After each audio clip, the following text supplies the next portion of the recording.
Hi, everybody. How are you today? Normally, I do these on a Monday morning, but I'm not available tomorrow morning. I have a conflict. So I'm doing this today. It's Mary's Real Estate Magic Moment.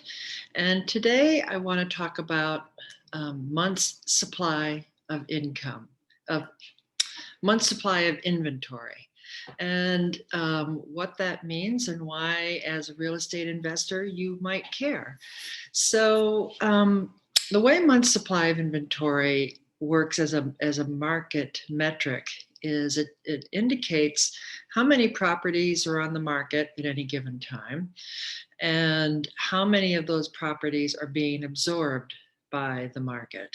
So how many are going under contract, um, and it gives an indication of if you've got 100 properties on the market and 20 are going under contract, you've got 5 months of inventory on the market. That's the premise. So the rule of thumb is in the industry and marketing mavens is that people who study these statistics is that if you've got 6 months or less, um, you have a seller's market.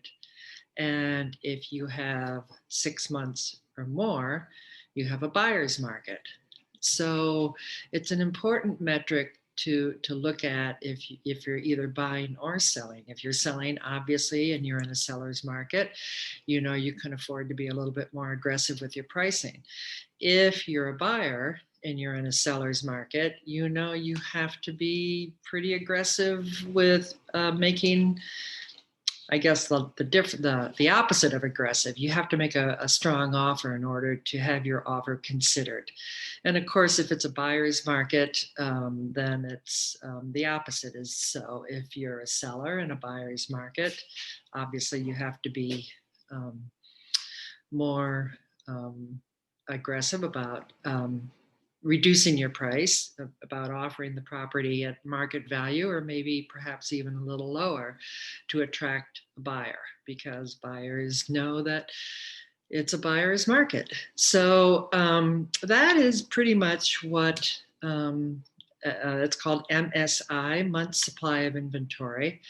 I wanted to show you just quickly something that I discovered this past week and why I thought it would be interesting to talk about this topic. I've been on a fair number of economic update calls in the last couple of months. Everybody, of course, is sort of holding their breath, wondering how the pandemic is affecting our market, the real estate market in particular, in my case. And so there's been a lot of these economic update calls, and we've been watching the metrics very carefully. One of the things that has seems to be emerging as a trend is the downtown market, which has been hotter than a firecracker the last probably 10 years, is now starting to get very soft. And that's what I wanted to share with you, what I've learned in terms of months supply of inventory. Remember that the 6 months is pretty much you have a balanced market. It's neither a buyer nor a seller's, but below 6 months, it's considered a seller's market. And above 6 months, it's considered a buyer's market. So let me share the screens with you if I can find them. I think I can. Here we go. I pulled these up earlier. So this is the whole Chicagoland, the primary, the statistical area for the Chicagoland. And this is showing months supply of inventory. Here's this 6 month, this is actually goes back all the way to January of 2008 when they started keeping these records for us in this format. Here's the 6 month mark here, and you can see this goes back to the Great Recession. We clearly were in a buyer's market. I mean, that's obvious. Everybody knows that. But look at how this has taken a plunge over the last few years. This is the 6 month mark right here.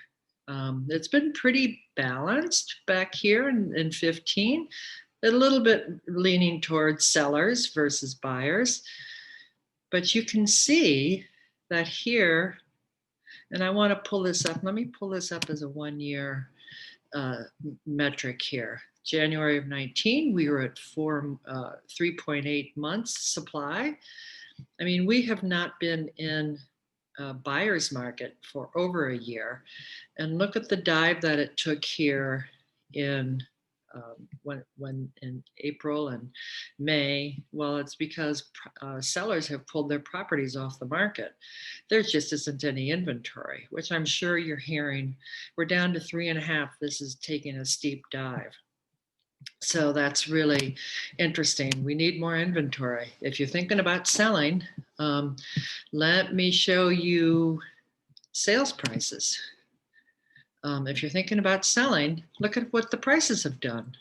This is for all of Chicagoland, and this goes back 3 years, but August, I mean, we're up 260. Back in March, we were at 250. The prices have increased $10,000 since we locked down.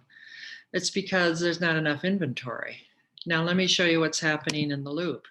This is downtown. This is month's supply of inventory.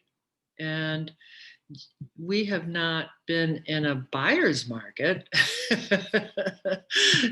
all year. I mean, we have not been in a seller's market. It's been a buyer's market. And as you can see, the month's supply of inventory has taken a steep increase since July. So, and what have sales prices done? I think this is kind of interesting. Sales prices obviously have taken a dive. I don't know if dive, I mean, according to this trend line, 335. We're now running at 3.25. So conversely, downtown has taken a $10,000 hit, whereas the area in the whole, as a whole, has not. Anyway, that is my tip for today. I'm sorry if you're tuning in on Monday and you've missed me, but I will be putting this up on the site. Obviously, if you have any questions, if you'd like me to explore your specific neighborhood to see what the market is doing in your area, by all means, reach out to me directly or put a comment in the chat box, and I will definitely reach back to you. But in the meantime, I hope you're having a good Sunday. Hope you have a good week, and I will be back, should be back at my usual time next Monday for my Monday morning magic. Have a great day, everybody. Have a great week. Bye for now.